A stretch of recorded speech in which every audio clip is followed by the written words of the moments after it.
Welcome to the first ever Mission Mentor with Phil Mancuso. I'm so excited. We would like to thank everyone for logging on, taking your time to have an intimate conversation with the fearless president, Phil Mancuso. That's a heck of an introduction. You guys are excited, right? I don't know how intimate we could get now in today's day and age, but we'll try to be honest at the very least. Turn the lights down a little. That's it. Yeah. Let's get some mood lighting and music going. Exactly. All right. Well, being that this is the first, I think it's safe to say that no one knows what the heck is what we're gonna do here. But in my preparation for this, essentially I'll talk for 5 minutes and then open up the floor to some questions, and we can go from there, and we'll try to fully utilize the 30 minutes that we have. Thanks for that great introduction. Thank you everyone for joining. And essentially what we're talking about here is how can I try to share some of the wisdom that I've been fortunate enough to gain over my roughly 34 years in the business. And we'll see how it goes from there. Essentially what I like to talk about whenever I'm having a discussion about trying to achieve your goals, what my mental approach is to the workday, to what my mission is personally, or what a team's mission might be if we have a project. It tends to really be the opposite of what you would expect. And I think that in life, what you will find quite often, and if you could mentally prepare yourself for this, it's a huge hurdle to overcome, is in almost everything that you do, a function that you perform, business, sports, stuff like that, whatever you would expect to do, whatever feels normal or feels natural, oftentimes you have to kind of do the opposite. So the approach always is not about, what should I be doing, but it almost becomes more of what am I not doing that I should be doing or can be doing. It was on a Monday morning, the inspiration tends to be to hit the snooze button and sleep a little bit longer because that's what you did on the weekend. In that example, I'd argue you got to wake up 2 hours earlier on a Monday to prepare yourself for the week, for example. Where I've tried to engage folks on this particular topic in the past is, when you get in the workplace, you tend to be inclined to do something to make the company happy or to make your so-called boss happy. And for me, it's the exact opposite. I think that we have to be intentionally selfish about our approach, not about what we do in our workday, but in our approach. I'm doing it for me. I'm doing it for my family. That's sort of the main driver, not to make someone else happy. That's, somewhat of an empty and lonely existence in my opinion. So if you wake up in the morning saying, how am I going to make the most out of this day for me? The byproduct generally is the company benefits and everybody up the chain is happy. We had a conversation about a year ago in securitization and fulfillment about this very thing. It's like, hey, we've got a big task ahead of us. Don't do it for me. Don't do it for EPM. Don't do it because I'm saying we've got to get it done. Do it for yourself.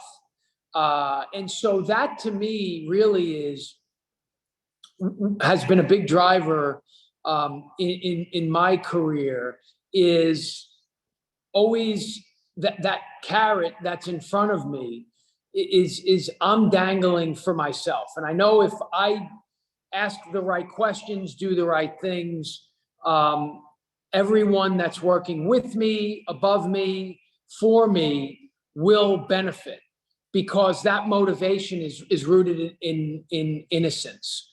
So, that's one of the things that I look at and say, hey, I've got to respect the process. I've got to respect why it is that I'm here doing the things that I'm doing for the greater good and my piece of the puzzle. So, in that regard, one of the things I had spoken recently at an event, and the premise behind that is, are you ready to eat loser's lunch? So now, for those of you that may have seen this, you know the answer, so don't say it, but is everybody muted, or are they muted themselves, Shalonda? Everyone is muted. Say again? Uh-oh. Feedback. We're muting ourselves until we talk. Okay. Yeah, until it's time to talk. Does anybody know what loser's lunch is? Do not. I don't. If you know, No speak idea. up. I do. You were there. You can't say anything. You just asked a question and I answered. I said if you weren't there. That must be Mark. That was Mark. That's clearly Mark. That was Mark. Right? That's Mark. By the way, Mark is the greatest hype man in the history of the world. I mean, he was laughing at all my jokes. It was great. So Only because they were funny, actually. yeah, thank you. I appreciate that. So loser's lunch is something that was made up for anyone who's a metalhead.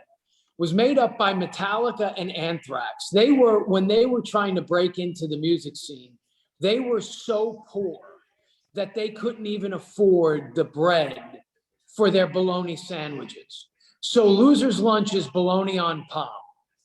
And one of the things that, I sort of discussed at this session was, are you willing to see the bigger picture? Are you willing to make the sacrifice that's required for you to be successful? And a huge component of that is understanding the difference between desire and determination.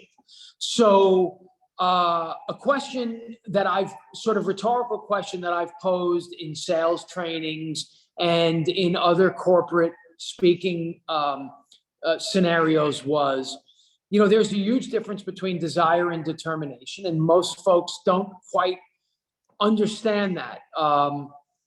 It sounds easy, and so the question I pose is, if I stood on a street corner and asked every passerby if they wanted to be a millionaire or make $1 million, that the only people who would say no are billionaires.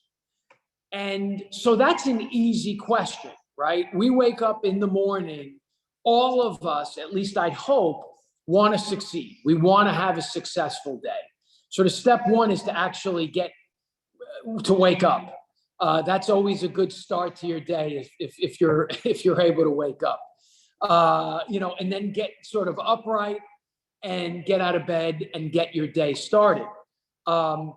So innately, the desire to want to be successful in anything that we do exists in us as humans. That's not the question. The question is, what is our determination to succeed? So if I followed up that question of, do you want to make $1 million with? Okay, but here's how you do it. We're going to put you on an island by yourself for the next 4 years. We're going to separate you from your family for the next 8 months. We're going to make you, run naked through the streets for 4 straight days. Now and so on and so on. Now your answer to what you're willing to do to be successful very well might be very different. So in my opinion, the key to your individual success here at EPM, our collective success here at EPM, almost never has anything to do with desire. And so step one of understanding how we can individually and be collectively successful is to understand that it has nothing to do with our desire or our intentionality to succeed. It has to do with our determination to overcome whatever obstacles get thrown in our way. And something that's come up recently, for example, and so we have some ops on this call, we have some sales on this call, we have retail, we have wholesale. One of the early obstacles to success, one of the early obstacles in that path of desire becomes some of the forces that are in opposition. So a lot of times it seems like ops is on the opposite side of sales or vice versa, or we have, say, brokers who are sending us business. And let's just say a file comes through that and hits our desk that's not exactly in the condition we'd like it to be. Or on the sales side, that, you know, we have a file that we need to close and needs to get done, and somebody, say, on the ops side is caught up in another loan or what have you, or is out that day or isn't responding. You know, immediately we go to, well, it's their fault and not my fault, right? That's the obstacle that gets in our way. And so the first question to how successful is that day, that month, that year, that career, how successful is that going to be, is how you deal with that impediment, right? And so one of the things that I've always tried to preach is there's no such thing as other people's problems. Their issues, challenges, problems are mine. That's where I find my success. You know, you talk about, folks will ask me, you know, how did you rise up through the ranks? It was almost never about what I did. It was about what other people didn't do. And if I allowed myself to sort of get dragged down in that mediocrity, I don't think that I would be sitting here today.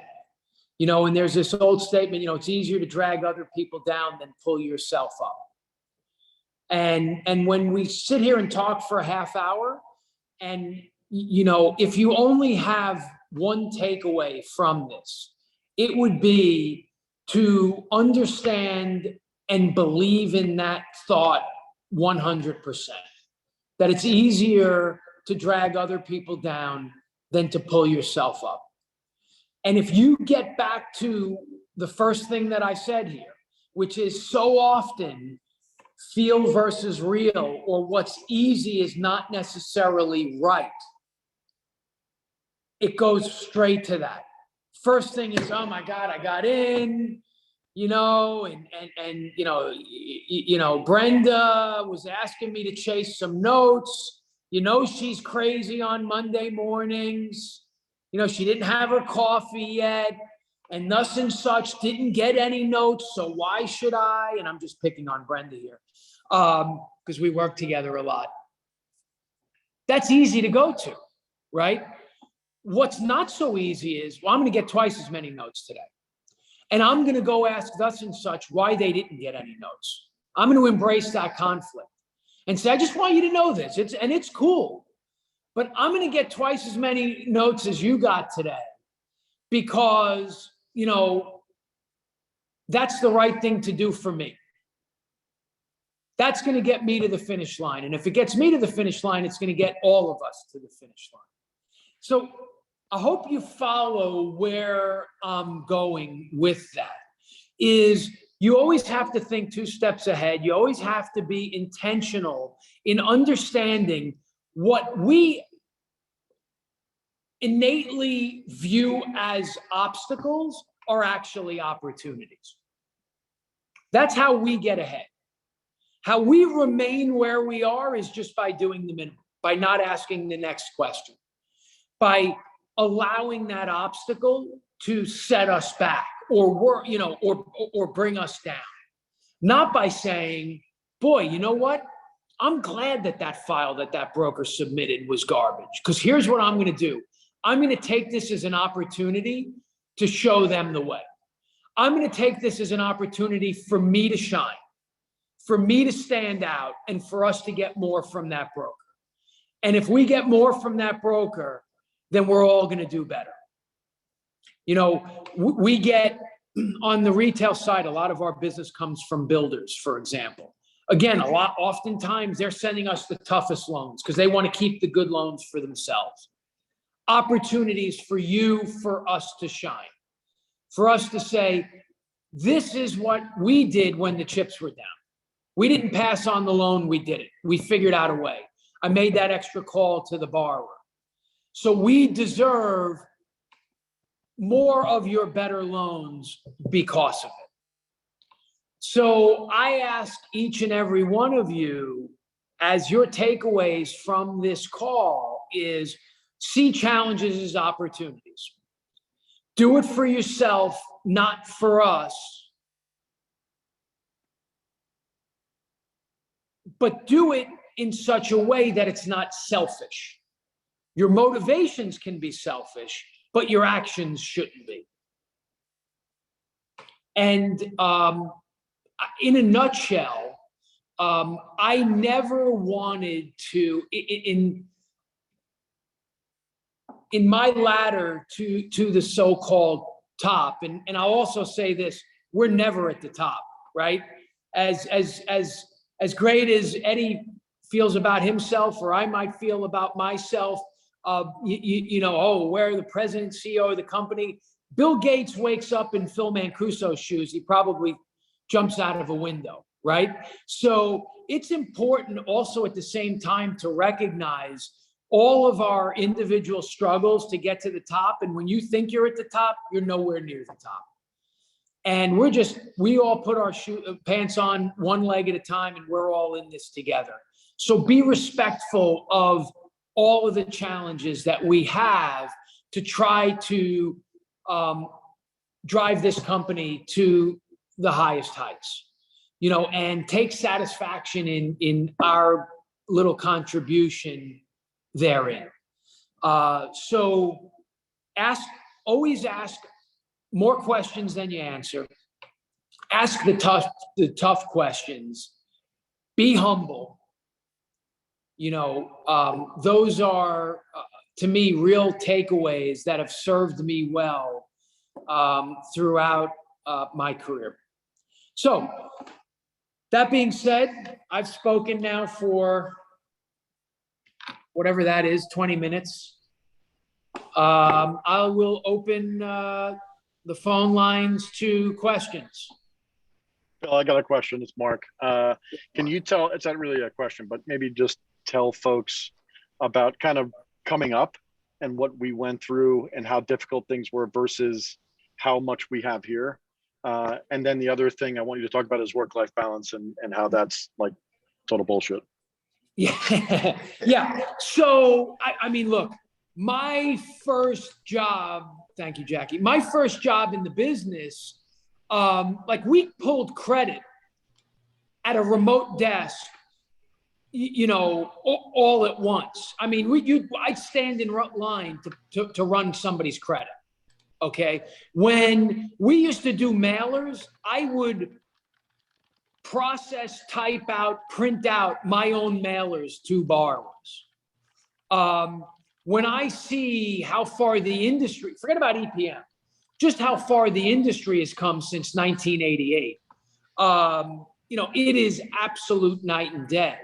When you take what we've tried to accomplish, and I say we, I mean, really, I would say this is more, you know, Eddie and Eric than anyone else as far as trying to create the culture of the organization, you know, putting a gym in there and, you know, these kazoos and all this other stuff that we're doing, and really how much the organization does care about our primers, our players. I mean, it's like second to none, you know. So while we have a long way to go, and believe me, all I do, and Mark can tell you as others, I just yell all day about, you know, all the shit that we're doing wrong. It's hard to talk about all the stuff that we're doing right. and we get it about 80% right. I want to get the other 20% right because I'm always striving for perfection. But this is a walk in the park. Trust me when I tell you, versus 1988 in the mortgage business, picking up a phone book, cold calling people, you know, sending out letters myself, you know, running credit at a singular machine with thermal paper and a fax machine that was in one place. We didn't get PDFs to our desktop. For those of you that haven't been in the business that long, things are much easier. You know, borrowers are more demanding, brokers are more demanding. So the fact that we have more tools, you know, there's a little bit of a ballet and a balance going on there, but it's a lot easier to do business nowadays. You know, the thing about work-life balance, and there are some questions here that I want to get to, and I'll ask LA or Shalonda to help me with those because I'm on my phone and they just sort of pop up and they go. So if you can ask me some of the questions that are being typed up. But the work-life balance, here's the other thing, and I've got to tell you this, and let me just preface this by saying that anything that I've ever asked any of you to do is not something that I haven't done myself, wouldn't do myself, or am doing myself, period, okay? There's no such thing as work-life balance in today's day and age. We have this phone strapped to our hip, so that makes it difficult to separate the two to begin with. But again, that comes back to the desire determination thing. You know, it's, if you are comfortable in the position that you're in, and there is no shame in that. There's no judgment in that statement. One of the things that I said in Tampa last month is, when I talked about the millionaire billionaire thing, I said there's no shame in not wanting to be a billionaire.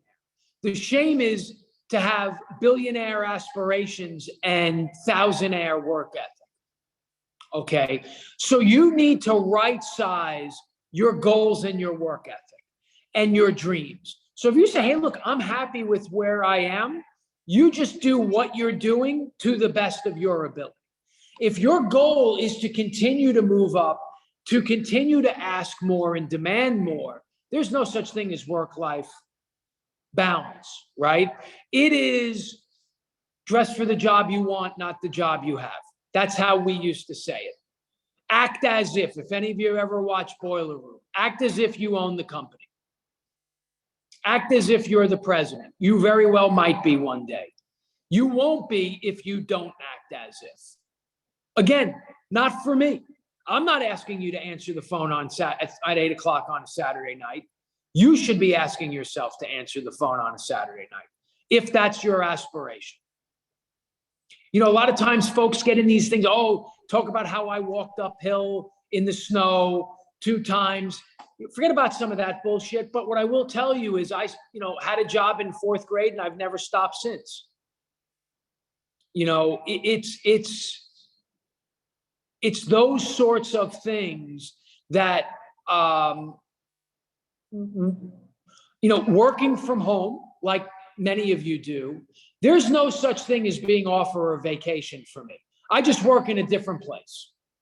So, if I could tell you 20 years ago how, or more like 16 years ago, how many phone calls I took on my vacation from Main Street, USA, down in Disney, on Space Mountain, there were times where I said, I'm paying to work. I'd rather be home or in the office doing this. But I look back and say, boy, I'm glad I did that. And there was no guarantee of payoff. You have to do these things, as they say, on the come. I think that when you look at it in risk versus reward, if you say, well, I'm not going to do that unless somebody recognizes me, unless I get paid, I can tell you this, in most cases, that is a surefire way to just have a job. And as we used to say back in those days when we were a bit hokey, job stands for just over broke. I don't want a job, I want a career. So, you know, for me, it was always, everything was earned, nothing was expected. Hey, Phil, we definitely did not give you only 30 minutes because we knew you would beast mode this. Yeah. So I want to encourage everybody. We have a lot of people on the chat, like over 100 people. Please add some questions in the chat. Phil, I'm going to throw out a couple of them to you. Go ahead. Of course, we won't be here all day because we know we have to get back and get that work-life balance on. Get work going, we close files. Exactly. So here's a quick one. Can you share one of the times you had a massive failure and how you came back from it? Okay, so I've had many failures.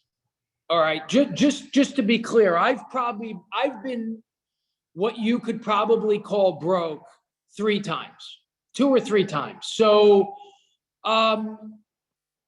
one time was I used to day trade before there was such a thing. And so you're talking like circa like 92, 91, something like that. And I was doing really well with my day trading. That wasn't my job. I was, you know, a sales manager in the mortgage business. But, you know, I would trade some stocks, and I did well for a few years and got to a point where when we were going to get married in 1998, you know, I had a down payment for a house. I had, you know, money for all of our furniture, you know, everything was paid for and all that other stuff. And then my wife and I, and she was a travel agent when she worked outside of the home. And so we would travel with, you know, some degree of frequency. And there was a place in Florida called Turnberry Isle in Aventura, right north of South Beach. And we used to go there a few times a year because she booked a lot of events there. So they'd give us stuff for free. And it was like one of the Black Mondays. So I think it was 96, October, whatever. Come off the golf course, walk through the grill room, and they're like, Dow's down 500. I'm like, oh my gosh. Well, fast forward, I, you know, thought I knew it all and was trading all of that basically on margin. For those of you that aren't familiar with that, like if I had $1 at Morgan Stanley, they let me trade 2. Okay, so I used full margin, and stocks started to tank, and every day I'd have to go there and give them more and more money so they wouldn't sell the stock that I basically borrowed money to trade. And I got to the point one day where I said, well, screw you guys, I'm tired of giving you money. And so they started to sell my stock as I got what we call stopped out of it. And till I finally said, just liquidate my position because I'm almost out of money. And, you know, this stinks.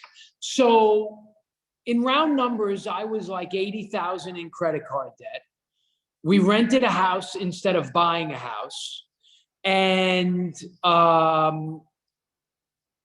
yeah, you know, it was not a pretty situation. I never used that as a reason to get down, right? I knew the things that I did to get to the point where I had the ability to make those sort of bets. And I just doubled down on working harder and doing more business and making up, you know, that lost time and that lost ground.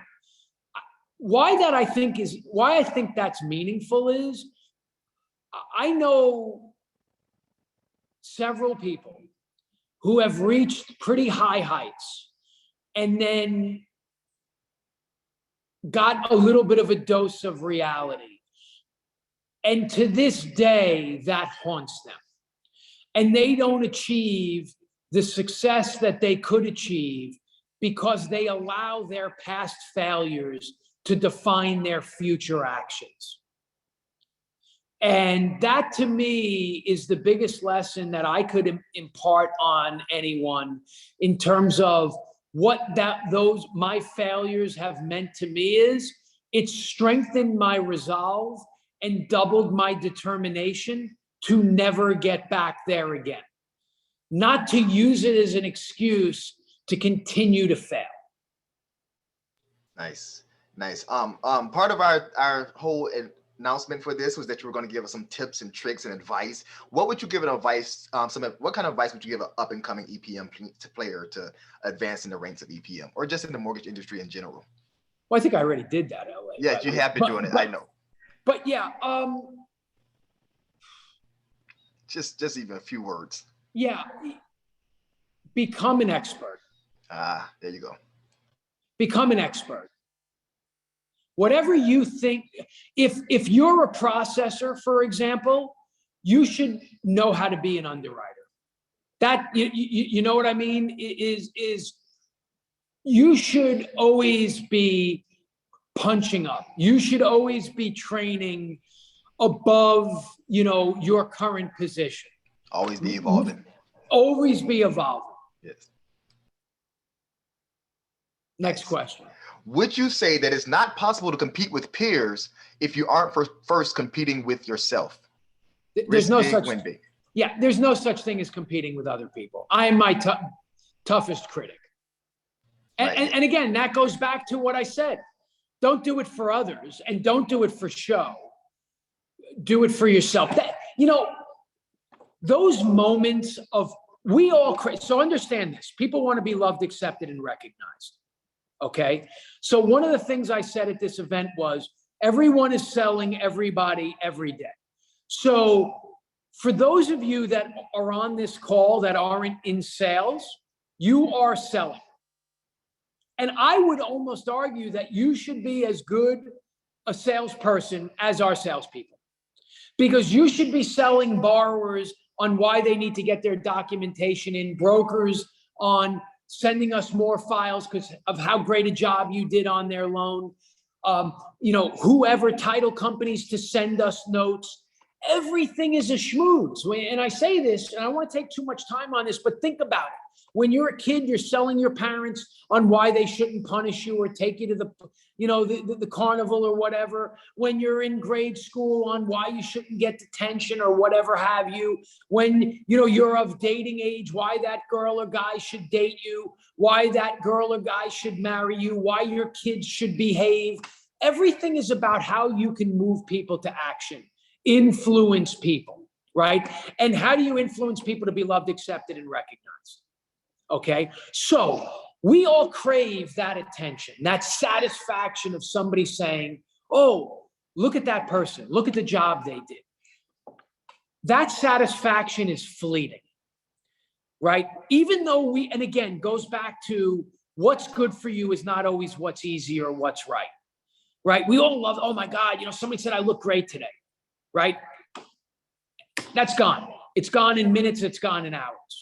Okay. When you go home, how you feel, how you look, how the job you did, so on and so forth. I used to be 270 pounds, right? And what? Yes. And so one day we'll share that picture. Yes. So the inspiration for losing the weight was a bet that Mark and I had, and I won the bet, but I did it for me. Not for anyone else, not for my wife, not for anyone else. I did it for me. That satisfaction was long lasting. When when I make a successful trade or we do a successful deal or whatever, yeah, it's great. The high five, I love it, and Eddie and I'll hug or whatever. And all of that's great. But when I put my head on the pillow at night and I say, son of a bitch, that was a good day. That's the most satisfaction. That's nice. I love it. I want to just remind everybody, this is an intimate call with Phil. You guys can unmute yourself and say things to him. He wants to hear from you guys. Only nice things. Only nice things. I want to see that picture. Seriously, Phil. We're going to circle back around to that. I want to ask, what is it like to manage Mark? It's hell. I could imagine. I could only imagine. I'm sorry. No, Mark is awesome. We love Mark. You know what? So here's the thing. Oftentimes, people who are competent can be difficult because they know what's right, and what's right is not always easy. What's right is not always what we think, right? So, you know, I think that whenever you manage someone who is ambitious and who is competent and who has had success in the past, as a manager, you really have to come at it from two directions. One direction is to foster that creativity and that thought and that growth. But the other is, you know, you have to balance and rein in and be the devil's advocate and say, you're being single-minded here. You just want to do this, this, this, and this, but this costs money, or that costs time, or, you know, what you want to do is only good for underwriting, but it's not good for cap markets, for example. So I think that the job of a manager generally is to look at things from 30,000 feet. And so, you know, if you have a situation where a manager manages a manager, you might have 3, 4, 5 layers. Layer 1 is looking at things from their 30,000 feet. Layer 2, and so on. So by the time it gets to me, there's a lot of noise in that, right? And I've got to dissect that, as did Mark, as did, you know, Jackie, and whatever it might be from them. Mm-hmm. Awesome. I have one more quick question before we wrap up. Yesenia says, how can we push others to be better and then great? Well, there's an old saying that a leopard just doesn't change its spots, okay? So part of the process of getting the best out of folks is also understanding that there are times that that's not possible, that there are times where your expectations are different than theirs. So it comes back to always asking the questions, having a healthy dialogue, being honest, right? And so the context is important here. So I'm going to take it from two angles. If you're a manager and you're managing the person that you're trying to get excellence out of, it begins with you. Something that I tell our executive group all the time is that there's no such thing as a bad employee. You either shouldn't have hired them, you're not giving them the tools, or you didn't put them in the right position. Okay, so what I would ask anyone on this call, if you're a manager and you're struggling with getting production out of someone, you need to ask yourself, did I hire the right person? Am I giving them the right tools, or did I put them in the wrong position? Okay, if you are working for someone, if you're not in management, and you're not getting the job done, or you're unfulfilled, or whatever it might be, but you want more, right? You have to have an introspective look at that. Am I in the right position? Do I have the right tools? You know, and those tools aren't just that the ones we supply you with, right? You know, maybe you just, you know, you don't know enough about the job you're in yet. You just started, you just moved up, you just moved over, what have you. You've got to push yourself, as I said a couple minutes ago, to become an expert, right? So I think that a huge key to success starts with conversation. Having the tough conversation, which is not in our instinct. Want to be loved, accepted, and recognized, right? And so it's just, hey, you're not doing a great job here. And here's why. You know, what do you think about that? Well, and be honest here. And it's tough sometimes to be honest, right? So you really have to have an open conversation where you understand that, look, my only goal is to get the best out of you. You know, understand, if we as a group on any and every level come back to, I want to be the best I can be, then me saying to you, LA, I got to tell you, you're not doing the job I need you to do. That statement is as good for you as it is for me, because you're not going to get anywhere doing a job that either A, you're not good at, or B, you're not good enough at for me. Right. So embracing that conflict, both internally and then on both sides of that conversation, just be honest and have that conversation as quickly as possible and as open and innocently as possible. Nice. I love it. Hey, man, this has been awesome. We have a lot of comments, not just necessarily questions, but a lot of comments about how awesome you are and how this was full of great information. I want to hear about how awesome I am. Well, I mean, okay. You're awesome. Phil, I love your energy. Yes, you guys, turn on your mics. Talk, please. Say something, guys. I love Phil's energy. I love it. Thank you. Thanks, Phil. Very rewarding. This was awesome. Logan, I'm looking at you because you are up next. Yeah, Logan, I set the bar pretty high. Yes. So you're going to have to really do a lot. But no, look, guys, if you ever want any advice on anything, you can, I would say call me. And it's not that I don't want you to call me, but I probably have 3 or 4 hours a day worth of calls. So if you call, I may or may not be available. Anyone here can always call me. If I don't answer, leave a message. But texts are great. My phone number is on my email thing. Mm-hmm. Yeah, so text me or hit me up on Teams or send me an email. And if anybody has any questions, there's no question too stupid, too insulting, too selfish, too anything to ask. And I want to say to the one question, peer pressure, I would really, Yesenia, and I know that you're in management, so for you, it's not peer pressure as much. But when you look next door, if you're not a manager and you look next to you, and I know you want to wrap up LA, but you're fine. When I see some of the things that I take personally, whether it be in business or in my personal life, right? No one knows the problems that I have. And that's where I come back to, I don't judge anybody, okay? No one knows what your responsibilities are, what your problems are, how much money you make, how much money you spend. I try to not do any accounting of any other human being. I've got my hands full with myself, right? So one of the things that I do take personally is when somebody's not putting in the effort, when, I'm supposed to meet somebody for a dinner, even in my personal life or whatever, and they, tell me 3 minutes before, oh, I can't make it, or they come a half hour late or whatever.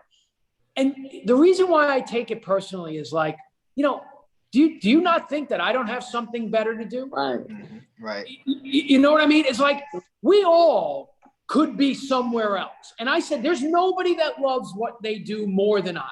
I'm not saying as much. And I always say that. It's like, people say, oh, no one loves it. No, there are plenty of people that love what they do as much as I do. There's nobody that loves what they do more than I do. That being said, I'd rather be in Hawaii right now on the beach drinking Mai Tais, right? So as a result, if I'm here, right, if I'm at my desk, I'm going to give it 110%. I owe it to myself. Otherwise, I'm fooling myself if I don't. I'm wasting my own time. So when I see somebody else not giving 110%, I take that as a personal insult. Why? Well, you think that my family is less important than your family? True. I love it. You think I'm less important than you? Yeah. So you should be taking it when somebody that is sitting next to you isn't pulling their weight. Okay. They're not getting one over on EPM. They're getting one over on you. Mm-hmm. And we need to, you see it in sports all the time. When a team's going bad, the captain or even the players call a closed door meeting. And it's F this and it's F that. And it's if you don't pull your weight, you're dead to us. Yeah. Mm-hmm. That definitely struck a nerve. I could see. Yeah, you're passionate about that. I love it. Again, thank you, Phil, for this. We look forward to having you again. Logan, you are up next. I just wanted to thank everybody for coming. This was Mission Mentor, and that was Phil. Thank you, Thank you. Phil. Thanks, Thanks, I everybody. apologize for Keep the up the great trouble. work. We Thank you. appreciate Yeah. everybody. All Have a right. great Thank you so much. Have a Thank great you. one. Thank you. Bye. Bye. It Bye. was great. You stop it. I can't get out of it. Don't worry, we'll stop. Don't worry, Phil. We got it. We'll stop it. Shalonda stops it. Bye, guys. I'm not doing This will it. be edited out. This will be edited out. That was Good so job, funny. Shalonda. Good luck. Good I'm job. trying. I'm trying to stop it. It's okay. It's okay. This is gonna be edited out. Oh, okay. Everyone's That gonna was so- leave. No one wants to see this mess. Vera's staying. I don't know what Vera's doing. You can't see it, can you? What the heck? Stop, stop.